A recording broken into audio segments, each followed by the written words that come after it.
On June 5th, 2025, Shaquille O'Neal walked on to the ESPN NBA countdown set uninvited, found Kendrick Perkins, and turned the pregame show into a mock heavyweight fight.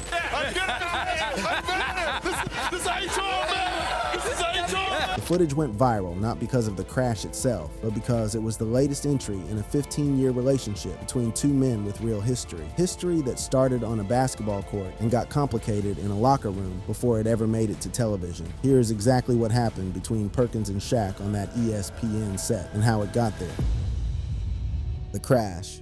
Game 1 of the 2025 NBA Finals was hours away. The Oklahoma City Thunder and Indiana Pacers were set to tip off, and ESPN had NBA Countdown running live with the full panel in place. Stephen A. Smith, Malika Andrews, Bob Myers, and Kendrick Perkins. Cameras were on. The run sheet had been set. Nothing in the program listed Shaquille O'Neal. And then Shaq walked in. He entered carrying an ESPN microphone with Travis Scott's Fine playing in the background. He greeted Malika Andrews. He greeted Bob Myers. He greeted Stephen A. Smith. Then he stopped. He turned to Stephen A., handed him the mic, and said the sentence that set everything in motion. "Hold it, because I'm tired of Kendrick Perkins." What happened next is what became the clip. Shaq called it a heavyweight fight. He went straight at Perkins, not with an actual punch, but with an aggressive hug, mock jabs, wrestling-style leans over the anchor desk, and the kind of physical theater that only a 7'1" giant can generate while still technically remaining on a live national pregame broadcast. Perkins laughed it off, looked around at the panel, threw his hands up and said, "Is this HR, man?" Shaq was not done. He worked the space. He leaned over the desk. He hyped what was in front of him. He went into full performance mode, the same mode that had made every room he walked into for 30 years belong to him immediately. So that's his definition, as he's trying to evolve it, of what a superstar is, Stephen A.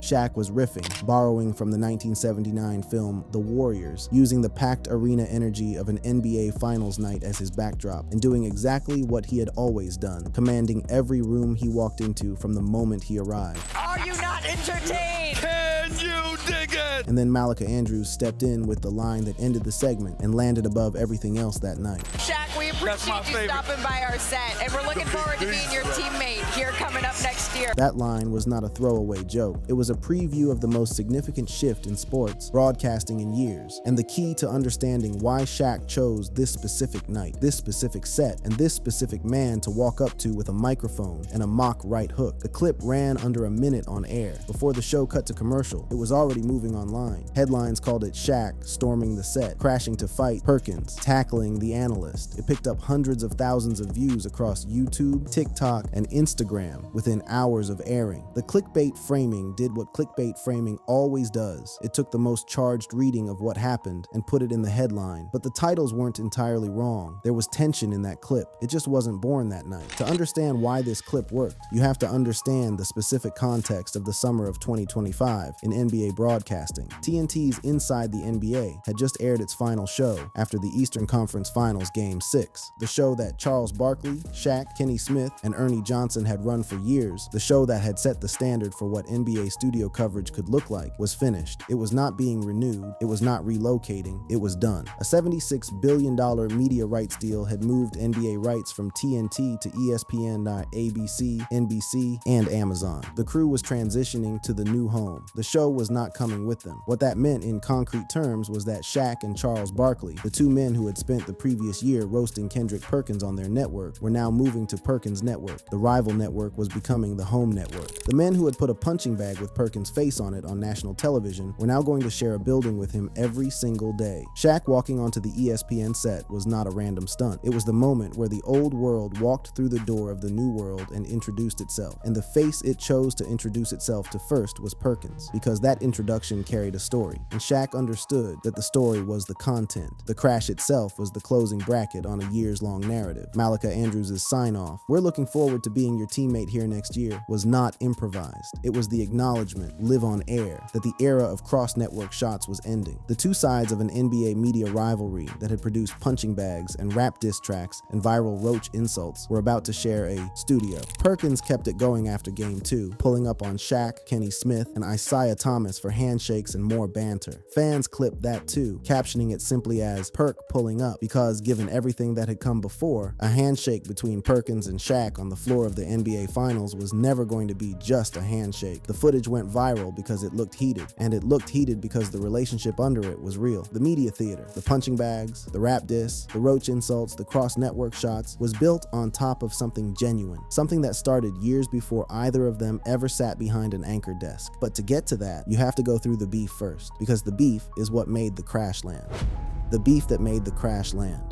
The year was 2024. The NBA playoffs were underway, and in a television media landscape where bold takes were the currency and volume was the exchange rate, Kendrick Perkins decided to go after two of the most established and untouchable voices in basketball broadcasting, and he did it with a calmness that made it land harder than a shouted insult ever could. The New York Knicks had earned everything they had that season. Jalen Brunson had carried the franchise through a roster hollowed out by injury. No Julius Randle for stretches, a supporting cast working above its limitations night after night, and had done it with the kind of relentless efficiency that should have silenced anyone watching even half the games. Josh Hart was rebounding at a rate that made him one of the best second-chance guards in the whole league. Tom Thibodeau had built something physical, grinding, and emotionally resilient, a team that had beaten the Boston Celtics and earned the number 2 seed in the East through 6 months of genuinely high-quality basketball, and yet Shaquille O'Neal had predicted the Orlando Magic would sweep them. Charles Barkley had picked the Indiana Pacers to beat them. Both had been dismissive, repeatedly, of everything the Knicks had constructed, and Perkins had been watching it closely. On April 16, 2024, Perkins appeared on the Michael Kay Show on the Yes Network and said what he had clearly been holding on to for a while. It's obviously they don't watch basketball. I'm serious. They can't watch basketball on a consistent basis. The only time they actually probably watch the Knicks are when they're covering the Knicks on their game nights. The comment was precise and deliberate. He wasn't accusing them of being uninformed about the league in general. He was saying they hadn't watched the specific team they were dismissing, that the dismissal was a product of absence from the tape, not analysis of it. It was a credibility challenge delivered not with noise, but with specificity, and it hit because specificity is much harder to deflect than volume. The TNT crew did not receive this as a debate invitation. They received it as an opening. The following night on Inside the NBA, they pulled up video of Blake Griffin dunking on Perkins during his playing career. They walked through his career stat line with surgical efficiency. They dismantled his standing as a basketball authority by cataloging the limits of his playing career against the scale of his current platform. And then Shaq delivered the line that defined the entire episode. They called Perkins a roach. Barkley followed it immediately with a line that became the signature rhetorical weapon of the feud. 5 points a game? You gonna call me out? That exchange alone would have been enough to sustain a few days of social media churn. But what happened on April 23rd, 2024 elevated the whole thing into something that people were still watching and referencing a year later. During a post-Mavericks vs. Clippers broadcast, the Inside the NBA crew wheeled out a freestanding punching bag with a large photograph of Kendrick Perkins taped to it. The photo had reportedly been edited to show a missing tooth. Barkley put on boxing gloves and went to work with the feverish energy of a man who had been waiting for exactly this opportunity, swinging punch after punch at the bag, yelling at the top of his voice, "Oh, we gonna kill some roaches? Let's kill some roaches! Leave us alone, roach!" Shaq grabbed a super soaker water gun and drenched the thing. Then Shaq put on gloves himself, hammered the bag with the full force of a man who used to be the most physically dominant player on the planet, and eventually tipped the whole thing completely over. Ernie Johnson sat in the background throughout the entire segment, unable to stop laughing. The studio audience was with them every step of the way. The clip scattered across every platform overnight, and Perkins fired back on X, the response calibrated perfectly, with the composure of a man who understood exactly what kind of game this was. Hey, AMBA on TNT tell Chuck he ain't ready to get his feet hot with me. But here is where Barkley's own account of events layers in something that most coverage missed, because in a later interview,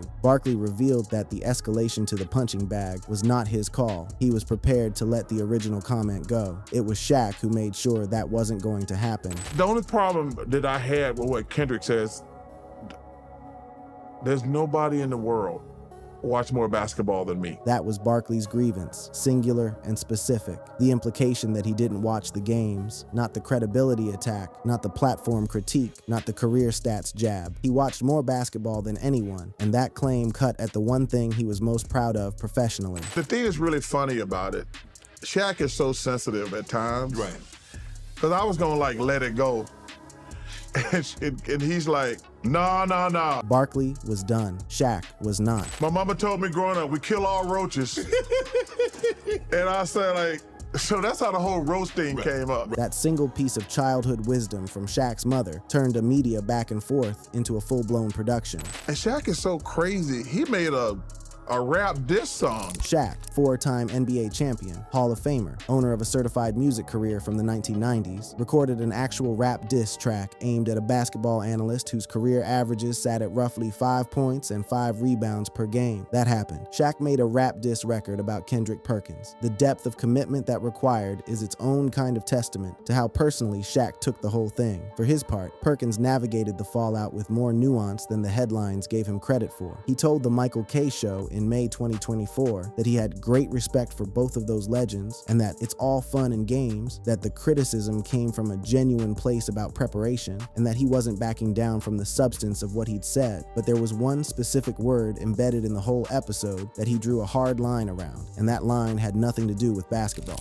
On Scoop B Radio in June 2024, Perkins explained why roach was different. We kill roaches in black neighborhoods. You might as well spit in my face. From another black man to another black man, you can't do that. He added that he'd been called worse by better people and clarified that there was no actual personal animosity behind the cultural objection, but the word had landed somewhere specific and he needed to name that publicly, regardless of how entertaining the rest of the saga had been. This was also not the first time Barkley had publicly taken Perkins apart over a race-adjacent basketball take. A full year before the punching bag, in March 2023, Perkins appeared on First Take and argued that racial bias had influenced NBA MVP voting. He pointed out that since 1990, only 3 players had won MVP without finishing in the top 10 in scoring: Steve Nash twice, Dirk Nowitzki, and Nikola Jokic. All 3 were white Europeans. He said he'd let it sit there and marinate, framing the voting patterns as evidence of racial bias in a voter pool he claimed was roughly 80% white American media members. Co-host JJ Redick pushed back hard on air. ESPN issued an on-air correction about the voter statistics, and on the radio in Denver, Barkley responded to the take with the rhetorical bluntness his entire brand has always been built on, calling it asinine, silly, and stupid. Pick one of the words, whatever one you want. Then, on a March 2023 Inside the NBA broadcast, Shaq was making his MVP pick. I'm also going with the Bucks in the Eastern Conference. Giannis is my MVP. You know, I have a lot of talk on who's the MVP. And before Shaq could finish forming that sentence, Barkley delivered one of the most economically devastating trolls in the history of that show. 6 words, no setup, no transition, completely unprompted. You only voted for him because he's black. He had applied Perkins' own logic, race explains the vote, directly back onto a black player's support, reducing the argument to its most absurd possible form, and doing it in real time on live television. Shaq's reaction was total and immediate. He lost all composure, cracking up completely, unable to hold the set together. Okay, all right, save us, Ernie. Ernie Johnson had nothing for this one. Some situations beyond saving. Can't always save it when the Chuckster comes off the top rope, You know, hey, as he just did. I saw it on the internet. Barkley doubled down without any sign of slowing. It's got to be true. Anything you see on the internet is true, America. You can't help yourself, can you? I cannot. He could not help himself. He never really could when it came to Perkins. Then came March 2025, one last round before both men moved under the same roof. Perkins said on ESPN's NBA Today that the Lakers' recent run had essentially saved the NBA. Barkley heard it. He did not wait. I saw a fool idiot on TV talking about the Lakers saved the NBA. Save the NBA? Yeah. He's an idiot and a fool, but he know who he is. Shaq leaned in. What's his name, Chuck? Barkley. Kendrick Perkins. But beneath the personal shots, what emerged was a broader media criticism that Barkley had been carrying for years, and that Perkins had become the embodiment of in his eyes. Not laziness, not dishonesty, but the specific habit of large sports networks returning week after week to the same franchises, regardless of which teams were actually playing the best basketball. But the reason the season's been going great for the Cleveland Cavaliers and the Oklahoma City Thunder. The criticism was not just of Perkins, it was of what Barkley saw as a systemic failure in how ESPN allocated its attention, and his frustration had been building for years. But it makes me mad. The Oklahoma City and the Cleveland Cavaliers are the 2 best stories in the NBA this year. Perkins fired back immediately, calling Barkley a senior citizen on social media and telling him to keep that same energy when they were eventually face to to face. The clip went viral again, framed as "the beef is back," and then it was over. With both men a matter of weeks away from sharing a building, Perkins confirmed on the Stephen A. Smith Show that they'd talked it out. "Barkley has no beef no more. We actually talk and conversate. We squashed that beef. That little beef that we had. It wasn't nothing but some pork chops. Pork chops. Years of punching bags, rap diss tracks, roach insults, and cross-network shots, reduced to pork chops. That reduction is the clearest possible evidence that the whole thing was always content, carefully maintained, mutually beneficial, ratings-friendly content built on top of a genuine relationship. A relationship with real edges underneath all the theater. Edges that were forged, not in a television studio, but in a locker room in 2010, when two men who had just finished trying to beat each other in the playoffs found themselves on the same team and discovered almost immediately that sharing a locker room would test them in ways the playoffs never had. The history that made it all real.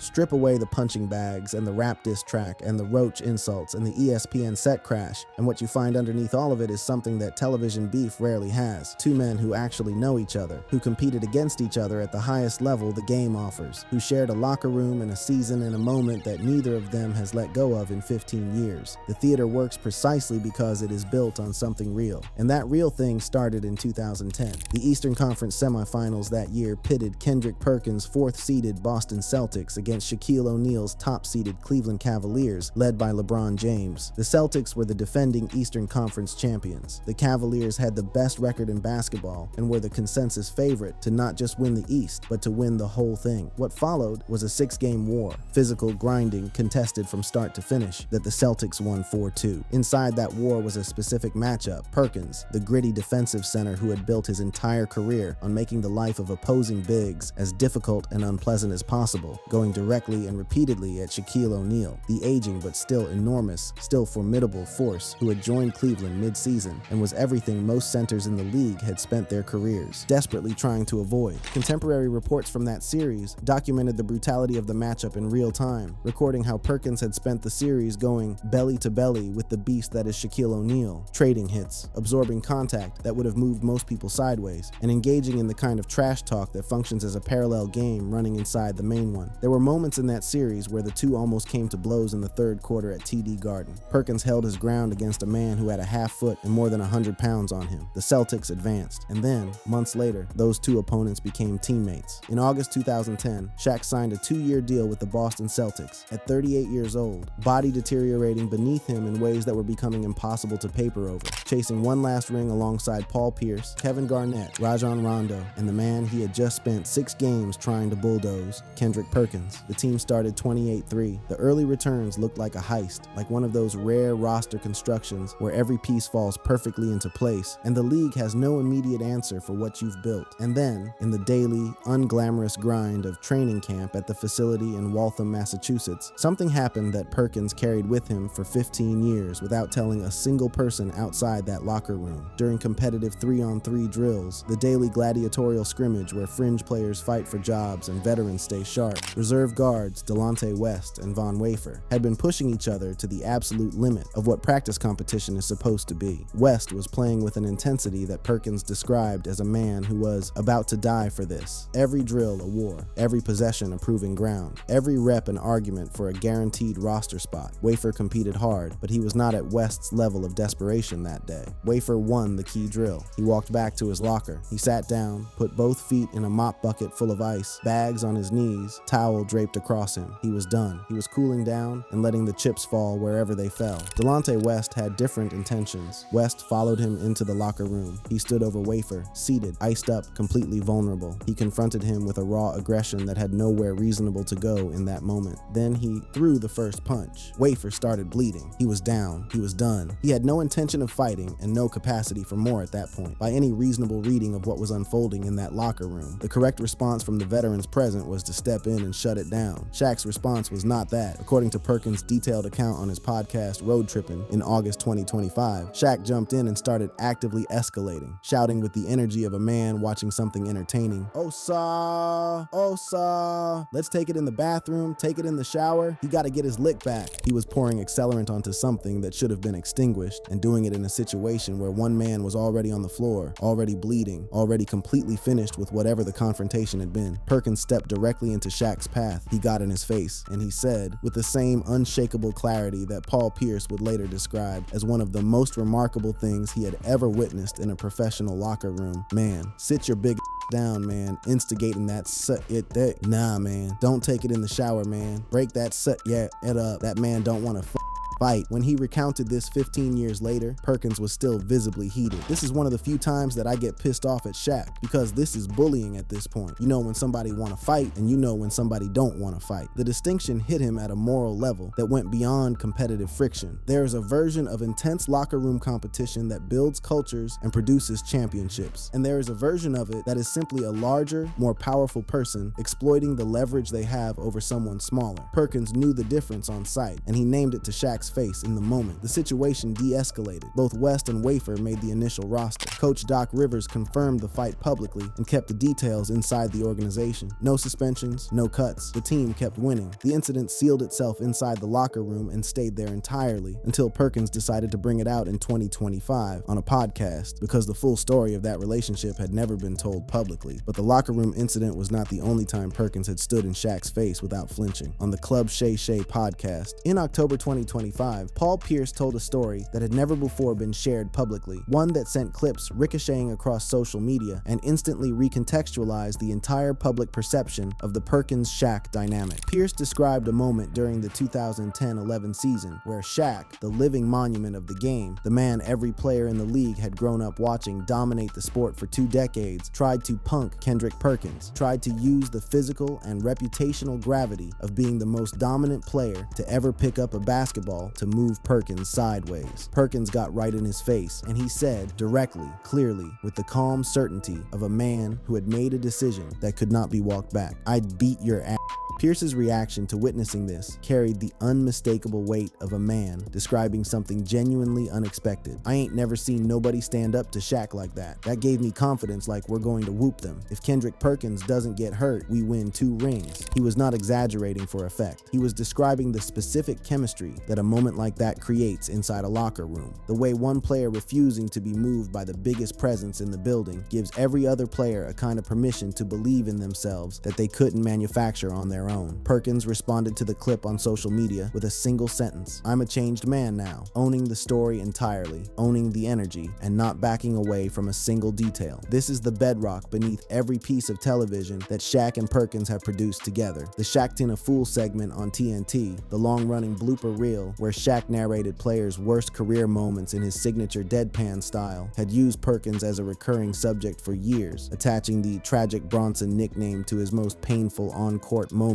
The botched outlet passes, the fast break fumbles, the plays that look exponentially worse when rendered in slow motion under Shaq's narration. Compilations circulated for years, floating back to the surface every time the 2 men had a new public round. When Perkins criticized Shaq and Barkley in 2024 for not watching games, Shaq responded, among other things, by posting a custom-built Shaqtin'-style reel of Perkins' career bloopers. It was a weapon he had been sharpening for years, and he knew exactly how to deploy it. But here is the detail that almost every piece of coverage of this relationship has consistently overlooked, the detail that reframes everything else. When the Celtics front office was deliberating about trading Perkins to Oklahoma City in February 2011, Shaq reportedly went to the front office and advised them not to do it. The man who had been confronted in the locker room, the man who had been told, "I'd beat your ass," to his face, the man who would spend the next decade plus mocking Perkins on national television as Tragic Bronson. That man walked into the general manager's office and argued that the Celtics needed Kendrick Perkins on their roster. They traded him anyway. The team that had started 28-3 went out in the second round, losing to LeBron's Heat. Shaq later admitted publicly that he felt like he had robbed the Celtics, that he had signed with them knowing his body wasn't right, that he couldn't give them what they needed, and that the whole experiment had been a mistake from his side. He warned them that losing Perkins was the wrong move. He knew what Perkins brought to that locker room in a way that was impossible to quantify on a stat sheet. That is not a beef. It was never a beef. It was, and remains, a relationship. A layered, complicated, basketball-saturated relationship between 2 men who competed against each other and alongside each other at the very top of the sport, who had a real flashpoint in a locker room in 2010 that neither of them forgot, and who translated the whole thing, once the playing days were over, into the language of sports television. Loud, theatrical, mutually rewarding, and always a degree more interesting than it had any right to be because the foundation underneath it was genuine. On June 5th, 2025, Shaq walked onto the ESPN set. Travis Scott was playing. The NBA Finals were hours away. Malika Andrews was at the desk, and Shaq found Kendrick Perkins, grabbed him, declared a heavyweight fight, and let the cameras do the work. The footage went viral because it looked heated. It looked heated because it had been once genuinely, unmistakably heated. In a locker room in Waltham, Massachusetts in 2010, when a young center with 5 career points per game stood in front of the most dominant player in the history of the position and told him precisely where the line was. Everything after that was the punchline.